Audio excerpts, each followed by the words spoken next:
How'd it go this week? Pretty good. We didn't get to focus on place a lot this week, just because we were doing the thing you told us about. If they don't poop right away when they walk, they go right back in their crate. Oh, yeah, they eat, right, they do a thing. There was like 3 days this week that he didn't poop like after work, so he spent a lot of time in the crate. Sure. So I wasn't able to do as much That's fine. as I'd like.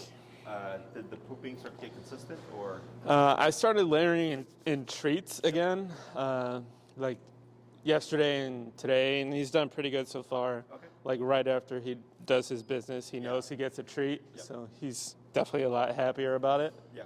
So I'm hoping it gets it'll better. Just take time, but it's just the food to incentivize perfectly fine.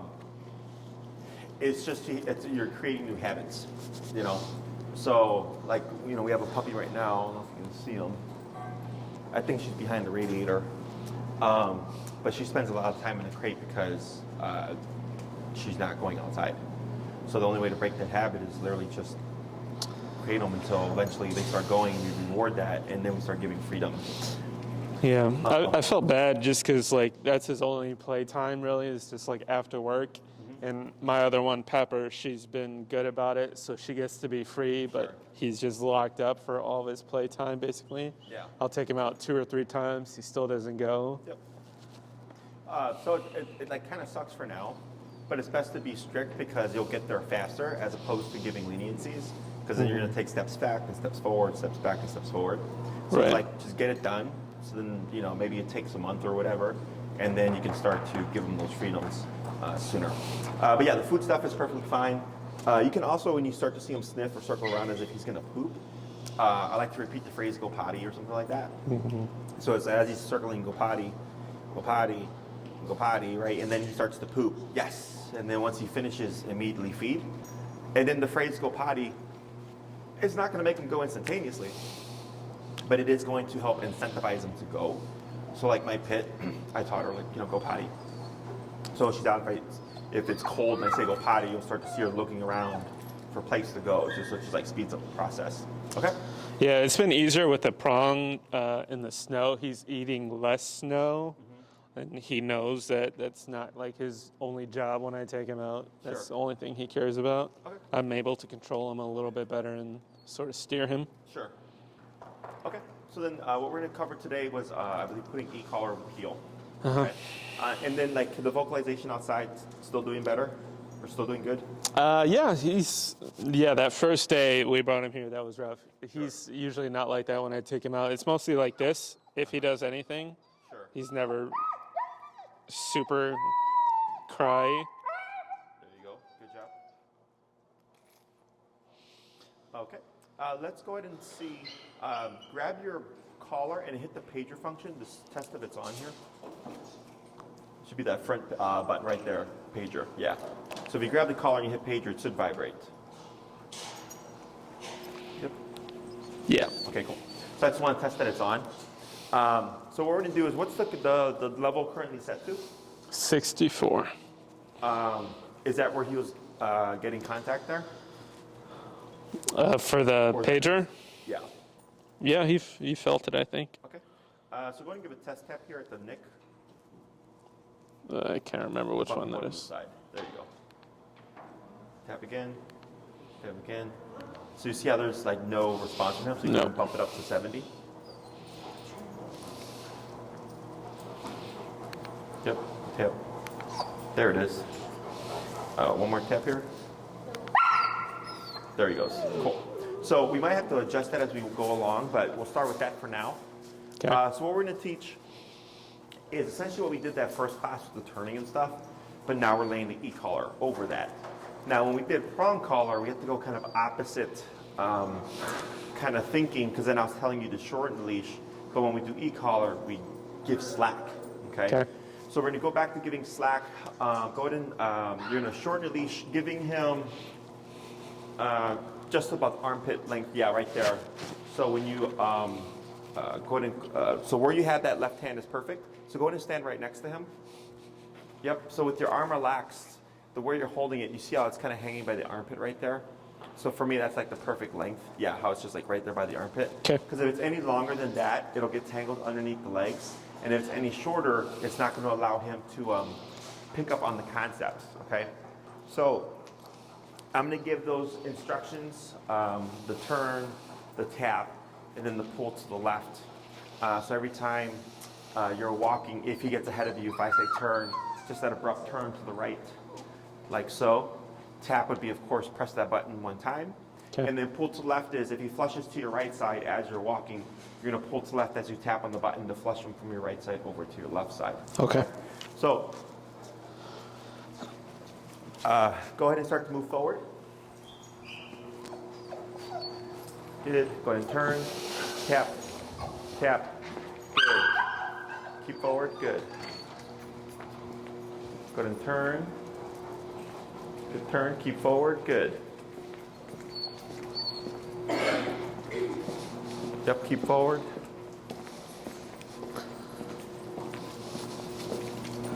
Turn. Tap. Keep forward. Go ahead and turn. Tap. Go ahead and dip down to 55. And then turn.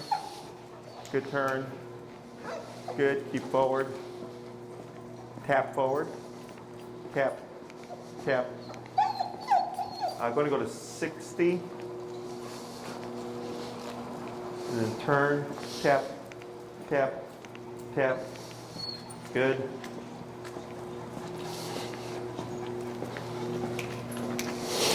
Good. Yep. Keep forward. Good. And then turn. Tap. Pull to your left. Tap. Good. Keep forward. Tap. Tap. Tap. Keep forward. Tap. Tap. Good. Tap forward. Good. Oh, yeah. Go ahead and grab that from his leg there. And you can shorten like maybe 3 inches. There you go. Good.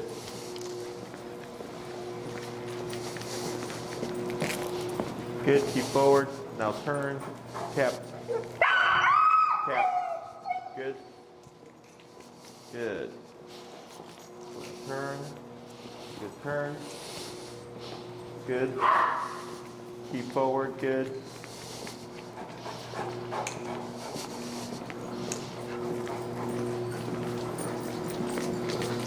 Good. Slow turn. Good turn. Keep forward. Tap. There he goes. Good. Good. Keep forward. Tap. Yep. Good. Tap forward. Then turn. Good turn. Good. Good. Up. Peeing. We get a mop.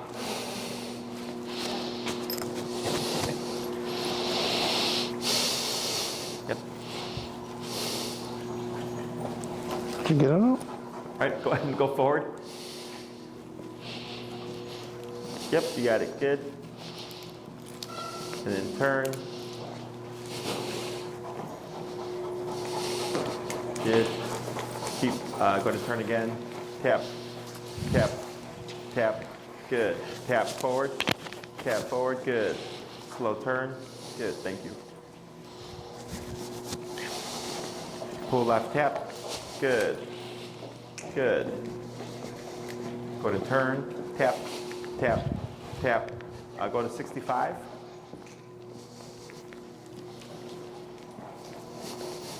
Good turn.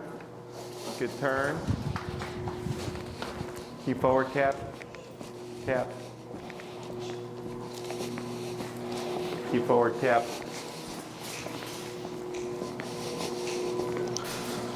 Good. Slow turn.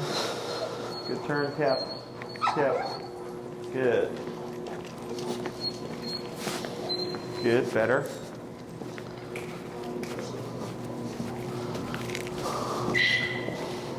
Go ahead and turn. Tap.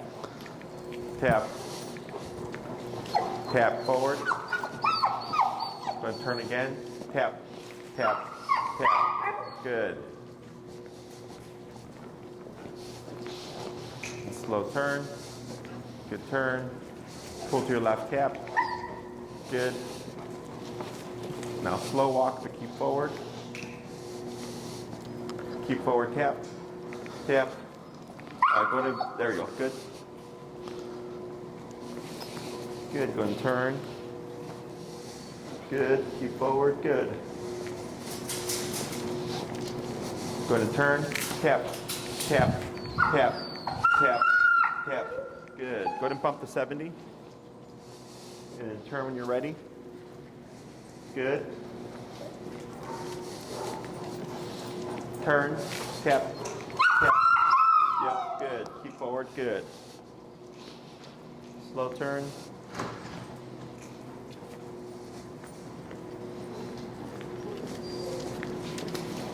Turn, tap.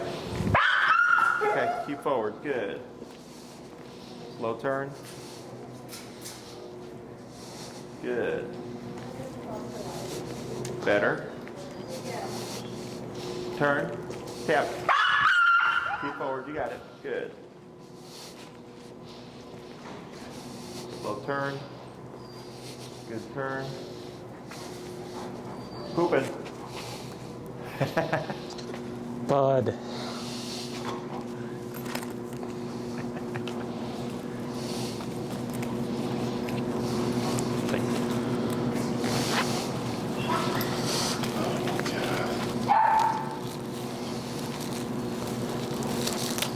We got one? Yeah, I got a bag.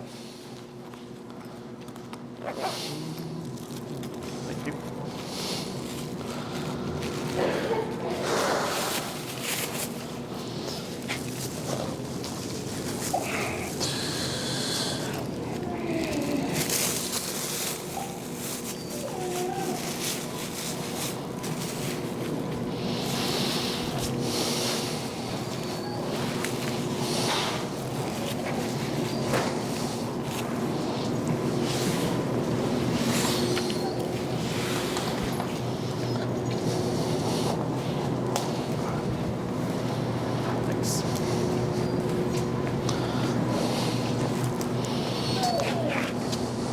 All right.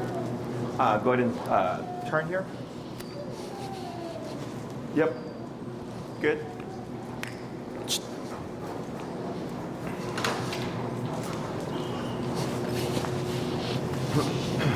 Turn. Good. Tap. Good. Now slow walk here. Turn. Tap. Tap. Good. Pull left. Tap. Good. Go ahead and turn. Good. Slow walk again. A little bit better. Slower. And stop. And then up on your leash. Good. Pause right there. Good. So when we're at 70, we get those big bops, right? Yep. And then so we dipped down to 55. Wasn't doing much. No. Then 60. 65 was, but then 70, like here, you're actually, every other time you try to slow down, he would always, especially coming this way, would always pass you up, right? And he'd cross you like this. Yep. So when it comes to the vocalization, couple things that we can do, like once you get the potty stuff straightened out and you're able to practice place command, it allows you to expose him to the collar more. Because now it's not just outside, it's inside as well. And you can even pair food, like when he hops on the placemat, he gets a treat. That could potentially help with the vocalization. Otherwise, for him, it's, if we're too low and he doesn't listen, what's up? Oh. Then you're just kind of constantly arguing all the time with the dog, essentially.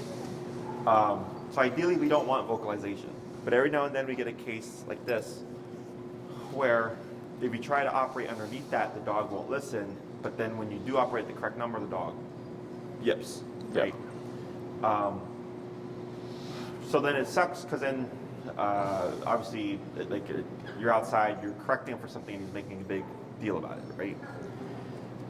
In the long run, if you stick with that, and yes, he's vocalizing, but he's learning what to do and not do, the vocalization starts to dip because now you're correcting him less.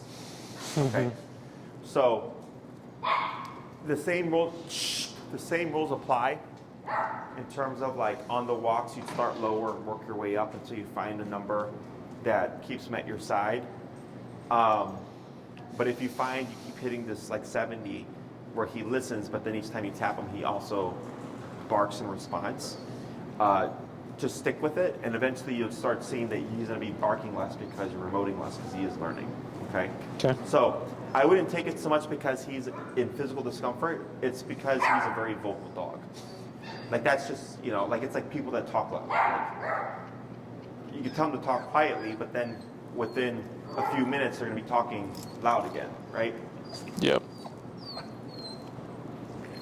So, but once you hit 70 again, you're able to walk and him to slow down with you without having any tension in the leash, which is what we're looking for, okay? Yep. So if we're able to get that same level of attention at a lower level, great. Otherwise, keep escalating those jumps of 5 until you find that response that we're looking for. Any Okay. questions about any of that stuff so far? No. So when teaching the heel with e-collar, you know, it's the opposite of the prong. We want to give the dog slack. And you can shorten here so you can pull up to correct them. And then up, up, up, up. Right there. Now relax. Good. There. Because when you're putting pressure on him, you keep applying pressure until he either turns away and or backs away from whatever it is that's engaging him. Okay? So that's right there.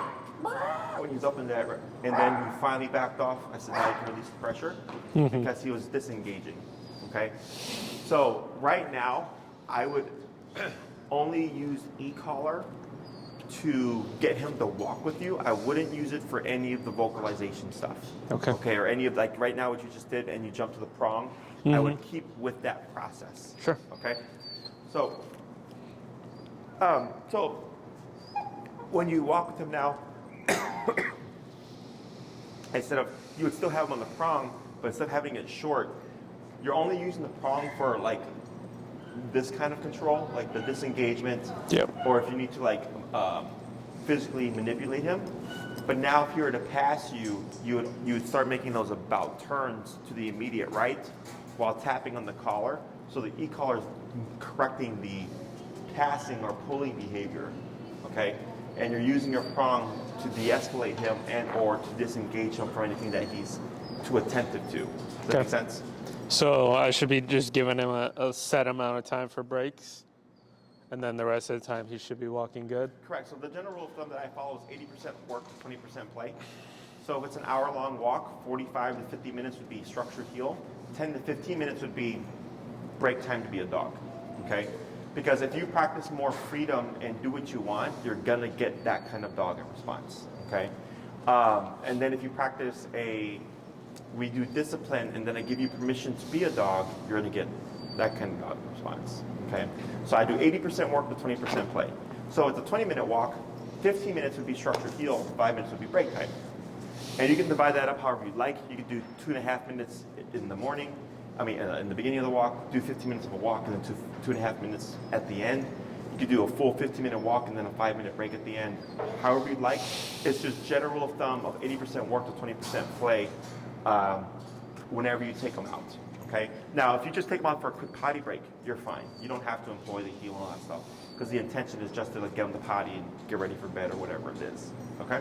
Yeah, I've just been doing like 10-minute walks just because of the cold and the snow. Yeah. I'm wondering if maybe that's not enough.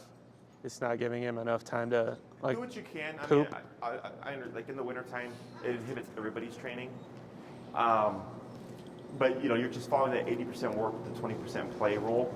And then as the spring rolls around and the summer rolls around, then you're able to do more time, you can.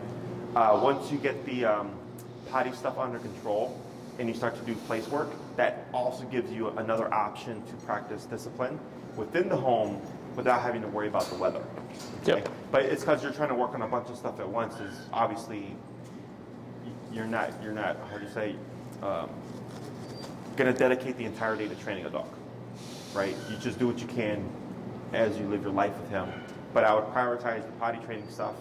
Once you get that done and out the way, then you can focus on the place work stuff, which will help compensate the the shorter walks during the winter time because you're able to practice structure within the home too. Right. Okay. Okay. Other questions?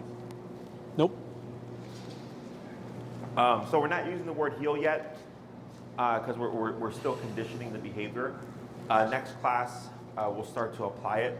So for this week, on average, when you try to use your collar, are you up in that range, like 55-ish, before you get contact and stuff? Yeah. Yeah? Okay. I would go ahead and just start your walks at 55. And then anytime he gets ahead of you and you have to turn and correct or tap on the collar, remember we have the 3-tap rule and that 3 correction rule. So if I don't get a change by the 3rd tap or shift in behavior by the 3rd tap, I bump it 5 levels. Okay. And if you're walking with him, and let's say you're at 55, and you turn and tap to correct him for pulling, every turn and tap is 1 correction. So if it's turn and tap, turn and tap, turn and tap, and he's still pulling, reset your count, go to 60. Okay. Turn and tap, turn and tap, turn and tap, he's still pulling, reset your count, 65. And just keep repeating that. But you're probably going to end up around this range, maybe even higher when you're outside, before you start to see him being able to walk at your side with no tension. Okay, so that's going to be the hard part. Yeah, he's never like just this close to me. Yeah, it's because of the pressure. Okay. Yep, up. Good. Other questions? None. All right, so we're going to give that slack back. Perfect. Excellent. And then we're going to do some more back and forth. Okay? All right. Go ahead.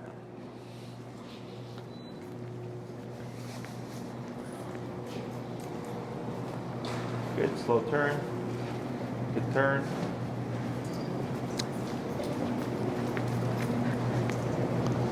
Good. Keep forward. Good.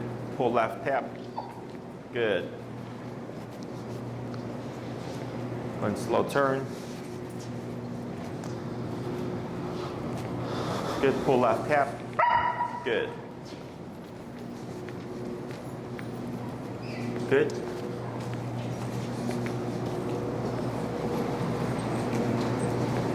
Slow turn. Good. Go ahead and speed up.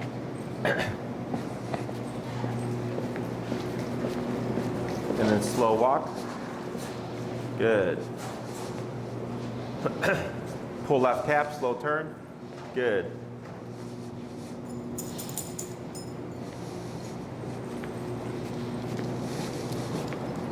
Turn, tap, tap. Good. Go and slow turn. Good turn. Keep forward. Yep. Good. Keep forward, tap.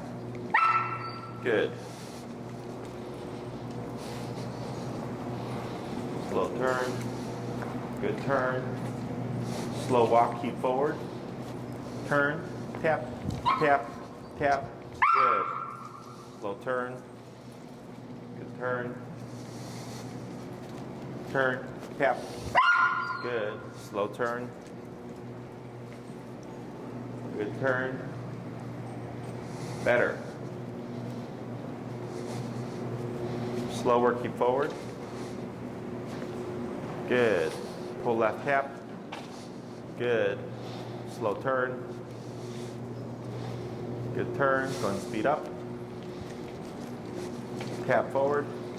Tap forward. Good. Slow turn.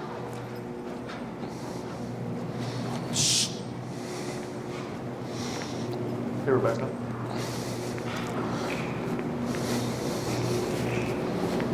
Good. Pull. There we go. Good. Slow turn. Good. Slow walk. Keep forward. Turn. Tap. Good job. Good job. Yep. Good call. Good. Good turn. Turn. Tap. Tap. Good. You got it. Good. Slow turn.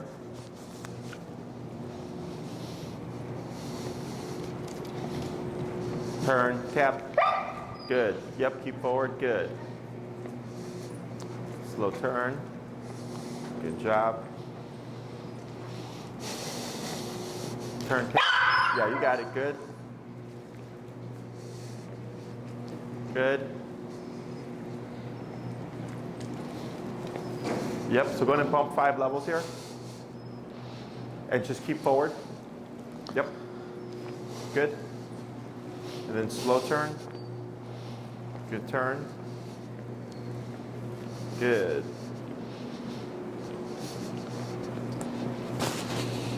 Yep, good. And slow turn again.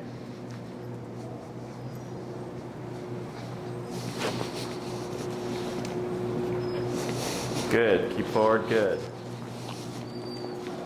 Tap forward. Good. Okay. Good. Keep forward. Good. Slow turn. Yep. Keep forward. Keep forward. Tap. There he goes. Good. Good.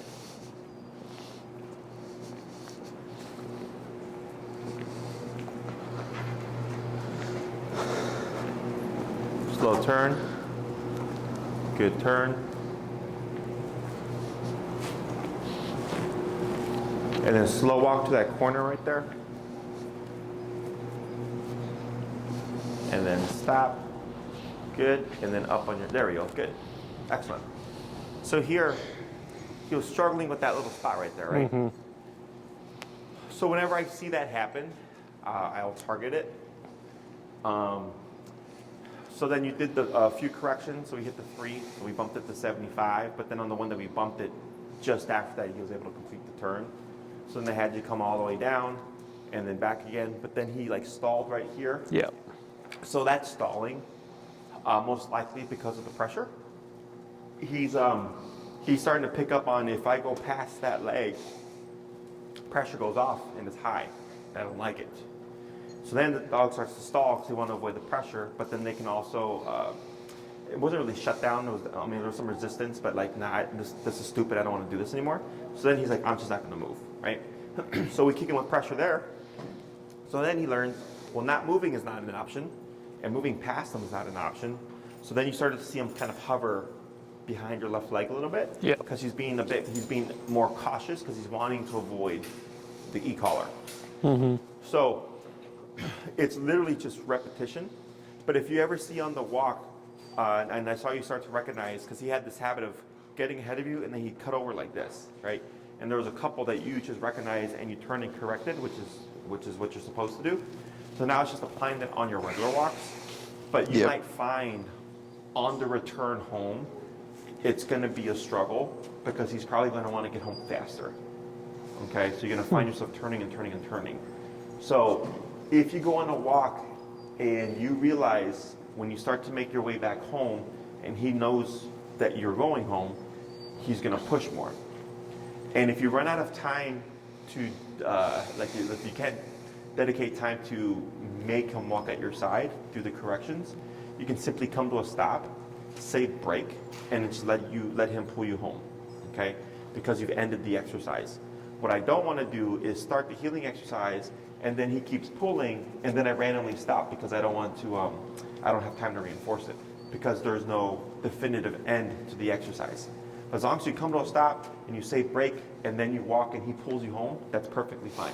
Okay. Then you want to plan for when I walk home, I need to set time aside to correct him to keep him at my side. Mm-hmm. So instead of walking too far from home, I might just walk 5 minutes away and give myself 15 minutes to walk back.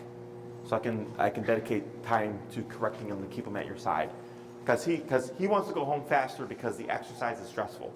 So that's why he's going to forage. Mm-hmm. I understand why he's doing it, logically. But if I let that go, he learns that there's an exception to the rule.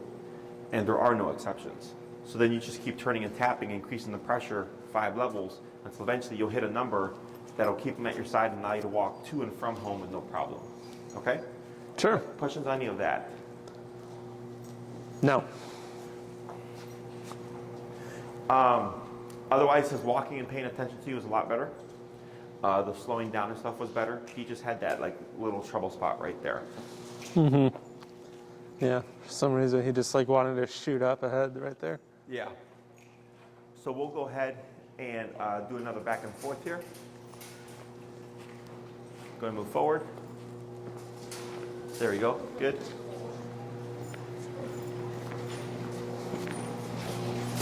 Yep, keep forward and then slow turn. Good. Good.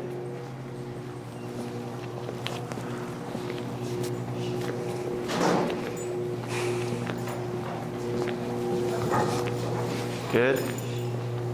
Good. Slow turn.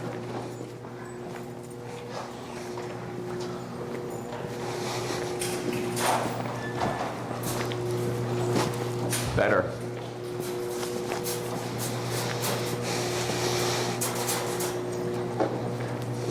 Good. Slow turn.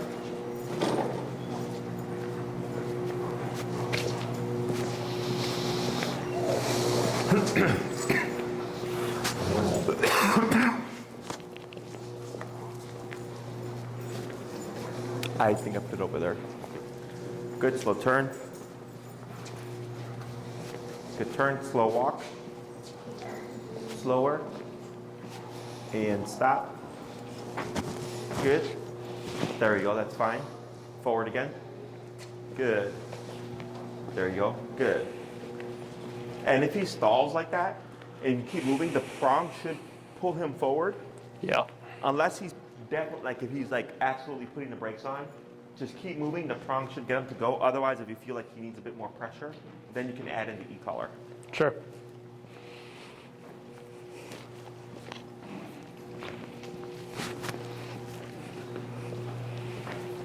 Good, slow turn.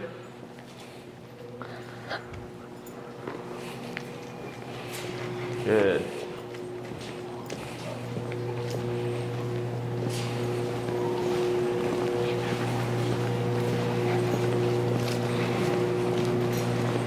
Slow turn.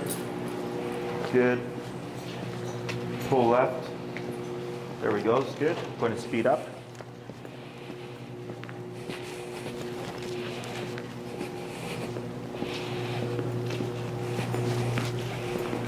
Good, slow turn. Good, pull left. Good, and then slow stop by the corner there. There you go, very good. Much better. Now here, up on your prong, good. There you go, excellent. Questions? No, that dog on the treadmill is so cute. Oh. So yes, much better. Didn't even have to touch the collar that time, right? Mm-hmm. So because this is kind of his first introductions to pressure, I lower my standards for certain things or avoid using e-collar for certain things because he's having to decipher what all of this means. Like when we get our puppies, if they've never, up on your prong. Yep, good job. For puppies, when you put a flat collar on them, a lot of times you get all that vocalizations like we saw before. But we worked that stuff when they're puppies. He's getting like kind of a delayed work through. So the only time you'll be using your collar is if he passes you. Okay, and remembering to always pair the tap on the collar with an immediate turn to the right to redirect him to your side. And if you're trying to get point A to point B, slow walk, slow turn, and then continue on the route that you were going. Otherwise, you could just simply continue going the other way, okay? So by the third correction, if he's not doing better, bumping it 5 levels, and then continuing the process until you hit a range that keeps him at your side with very little effort. And now we know that he can follow your lead because the entire time when you were speeding up and slowing down, he was able to just stick to your side. He was like a little bit behind me. That's okay. Is that what you were talking about? Yeah. So I give dogs a 1 foot pocket, 1 foot to the left, 1 foot behind, no distance forward. Okay. So as long as he's within this area, up, yep. Now up, up, up, up, more up. Take a step to the right. Yep, like that. Now relax. Yep, that's fine. As long as it doesn't vocalize. So anywhere within this pocket here is fine. Even like a little bit behind you is okay too, as long as he's not all the way over here. Okay. Okay, this I would correct back to the side. That should tighten up over time. He's just hanging back because he's being cautious because he's wanting to avoid the collar. Yep. Almost.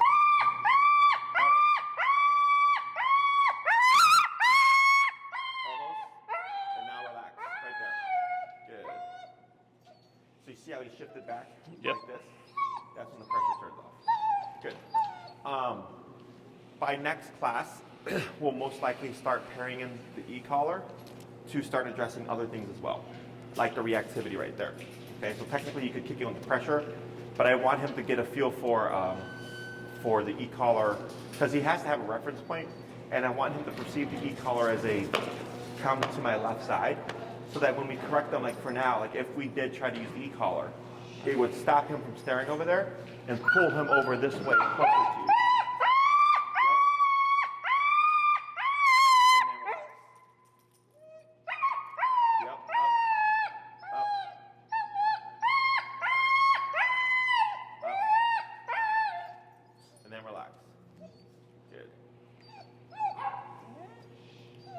Take one step to your right. Yep. There he goes. And that's fine. So then here what you can do is just loop around so he ends up being back to your left. Yep, up.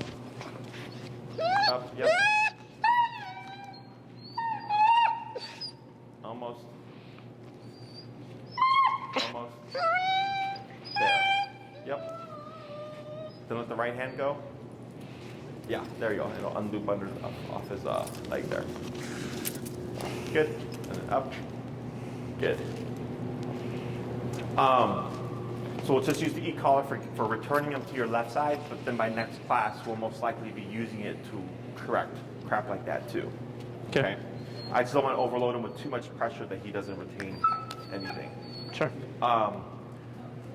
So for your homework, if possible, because you're doing 10-minute walks now, if you try to push for like 15-ish if it's or 20 if it's a nice day. If it's too cold, don't worry about it. Squeezing in what place work you can do with the e-collar.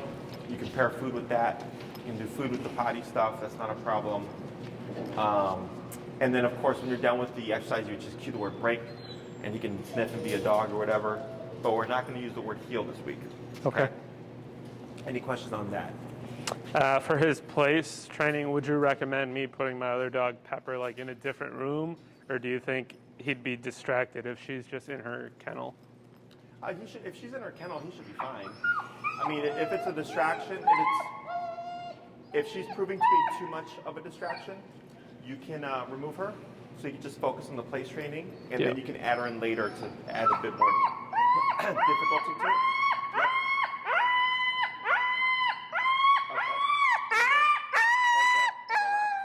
Good. If she proves to be too much of a distraction, you can remove her, and then we can add her in later. Okay. So you're because he's got like very little introduction to pressure, it has to be gradual. So that's why, like for another dog, I'd say no, don't worry about it. But most dogs are already used to pressure, where he is not. Other questions? No. The last thing that you could do, you don't need to, but like right here when you have to increase that pressure, right, and he starts getting super vocal, and he backs off, and you release it, is if you had food with you, you could also reward that. Okay. Gotcha. It does help because food is great for reinforcing things, right? For teaching him like he'll pick up on the concept of when I feel this pressure, I want to disengage. It'll help him pick up on that concept faster. You don't need to, but if you want to just give him a little bit more incentive to like cut the BS, that can help. Okay. So if you're going to use food, you can use it for when he potties outside. You can use it when he disengages from pressure, from the prong collar off of something like what just happened right now. And you can use it if you use the e-collar to get him to go on the place.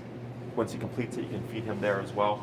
Positive reinforcement is a valuable tool, but by itself it doesn't do much.